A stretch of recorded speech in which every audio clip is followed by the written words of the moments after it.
As a kid, I spent nights terrified of the whispering shape at the end of our hallway. I didn't realize the truth about it until years later. When I was 7, we lived in an old house with creaking floors and narrow hallways. My sister and I shared a bedroom at the very end of the hall. At night, that hallway felt longer than it really was. The first time I heard the whispering, I thought I was still dreaming. It was just after midnight. A low murmur slipped through the dark, like someone speaking softly to themselves. I lay still, listening. It wasn't coming from my sister's bed. It was coming from the hallway. Slowly, I pushed myself up on my elbows. That's when I saw it. A pale human shape stood at the far end of the hall. It was tall and featureless, not transparent, not solid.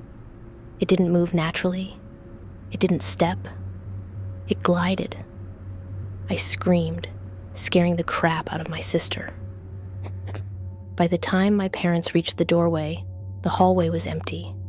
They hurried in, turning on the lights, my mom pulling me into her arms while my dad stood by my bedside. "What happened?"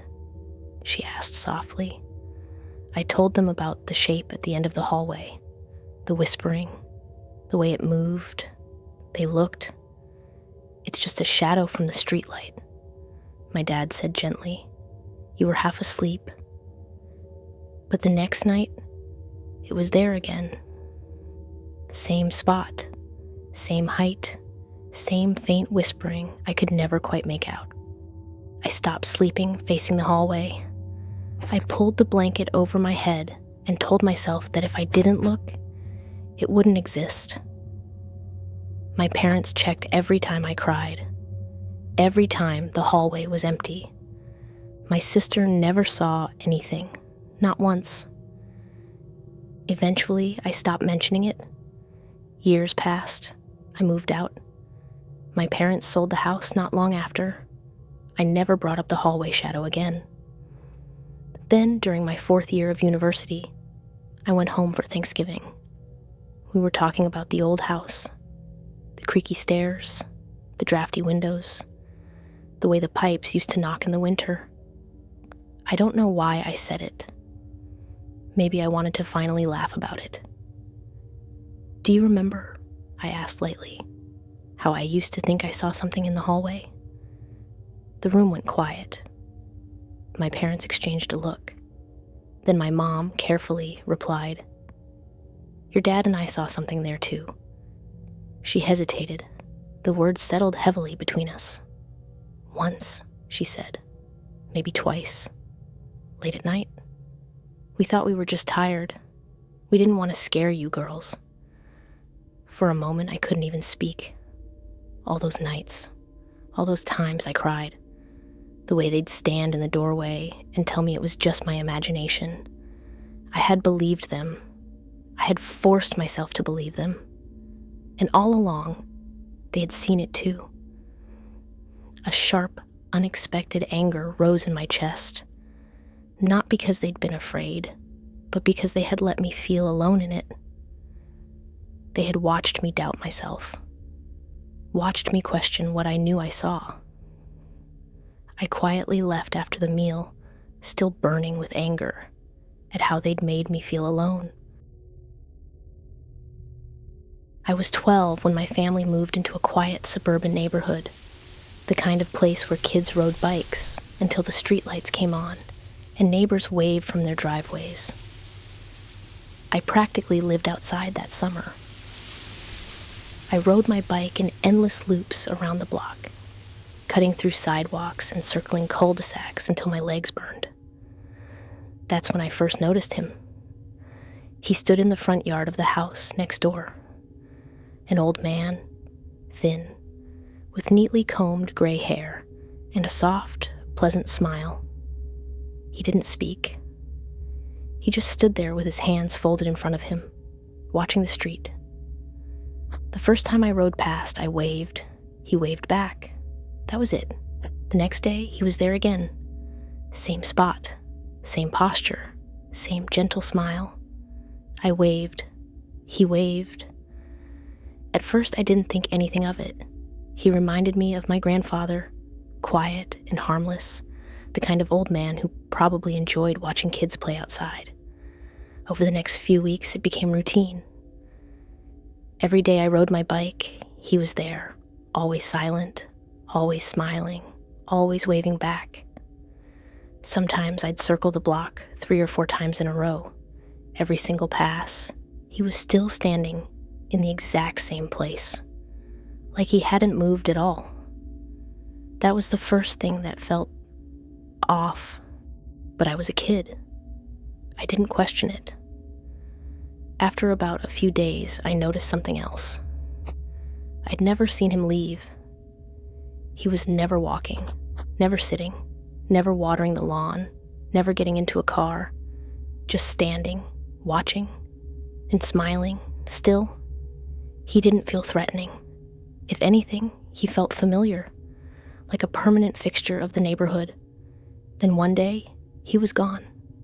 I rode past his house once, twice, 3 times, no old man. I remember feeling strangely disappointed, like something ordinary had been taken away. A few weeks later, I saw someone new in the same yard. A middle-aged woman was pulling boxes out of the garage, stacking them near the curb.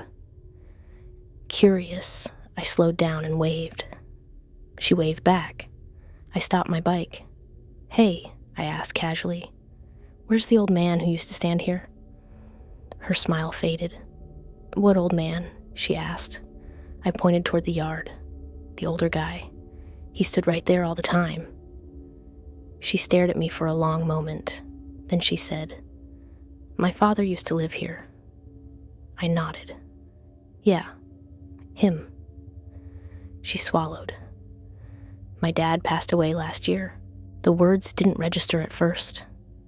She continued, quieter now. "The house was sold after he passed. I'm just finishing clearing things out."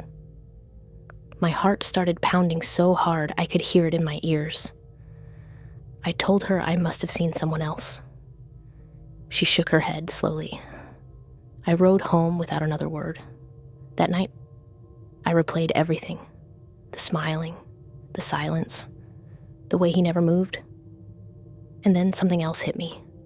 Every single time I waved first, and every single time, he waved back. We moved away a few years later. I never told my parents. I don't think they would have believed me. But even now, as an adult, I can't help but wonder about life after death. It was the autumn. I turned 10, and the house we lived in was quiet, almost too quiet. My parents' house sat at the edge of a neighborhood where backyards bled into each other like spilled ink, and the streetlights barely carved the sidewalks out of darkness. My bedroom was on the 2nd floor, facing the backyard. Outside my window was nothing but wet grass, a wooden fence, and a single dying tree that creaked whenever the wind picked up.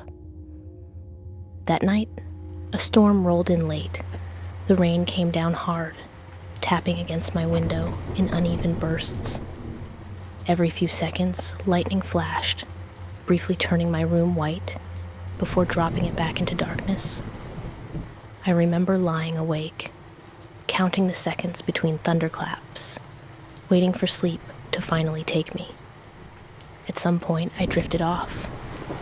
I don't know what woke me up. There was no loud noise, no thunder right overhead. I just opened my eyes suddenly, with that strange feeling that something was wrong. The first thing I noticed was the window. In the next flash of lightning, I saw it, a hand. It was pressed flat against the glass, fingers spread wide, right at the center of my window. Pale, too pale. The fingers were long and thin, and I couldn't see any part of an arm. Just the hand, as if it had emerged straight out of the darkness. I squeezed my eyes shut. My heart was already racing, but I tried to calm down. I told myself I had imagined it, then opened them again and waited. The hand was still on the window. I was frozen. All I could think was that someone was out there, someone tall enough to reach the second floor, someone standing in the rain, silently watching me sleep. The lightning stopped for several seconds, plunging my room into darkness. I stared at the window, waiting for it to come back. When it did, the hand was closer to the edge of the glass, shifted slightly as if it had moved. That was enough. I bolted out of bed and ran down the hall to my parents' room, screaming. I stumbled inside, trembling. My mom wrapped me in her arms, murmuring, "It's okay, it's okay." What happened? I told them about what I saw. My dad grabbed a flashlight, his expression tightening, and hurried toward my room to check for an intruder. The backyard was empty. The fence gate was still locked. There were no footprints in the wet grass, no marks on the side of the house, nothing beneath my window, no ladder, no chair, nothing someone could have used to climb up. They told me it was a nightmare, a trick of the lightning, my imagination mixed with the storm. I didn't argue. I wanted to believe them, but I knew what I'd seen. After that night, I kept my curtains closed. I moved my bed so I couldn't see the window directly. Years passed. My parents still live in the same house. But even now, as an adult, when lightning flashes outside my apartment, I catch myself staring at the glass, half expecting to see pale fingers pressed there again. Because deep down, I still wonder if the hand was really outside that night, or if it was all my imagination. And if you've had a true scary experience, whether it was a creepy stranger, an unsettling coincidence, or something truly paranormal, I want to hear it. Send your story to the email on your screen and check the description box for details. Your experience may be featured in a future video. Let's share the stories that haunt us. See you in the next video.